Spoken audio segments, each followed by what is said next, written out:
So yun guys, for today's video, may release na naman tayo. Isang 2025 Expander GLX automatic transmission. Gusto ko i-congratulate ang ating client ng Family Bernardino all the way from General Trias, Cavite.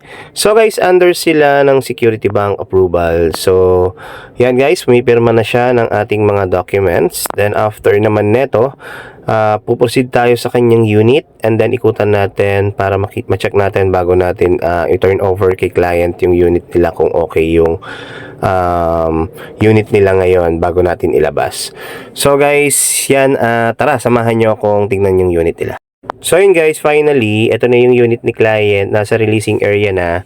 So konting silip lang tayo dito sa unit nila. Di bali ito yung graphite gray metallic na Expander GLX automatic transmission. So guys, ang year model na ito is 2025 na po. So guys, ito sila client. Ayan, sobrang excited na sila sa unit. Then ito, lalabas na. And then yan, sobrang happy nila. Then maya maya lang, ipuproceed na natin sa kanila yan para maiuwi na nila yung unit nila. Sa mga nagbabalak kumuha ng sasakyan, nandiyan yung number ko sa inyong screen. Tawag lang kayo then para matulungan ko kayo. Sobrang dami ng promo ngayong February guys, kaya tawag na kayo. Then ready for Viber and WhatsApp na rin. So guys, tara.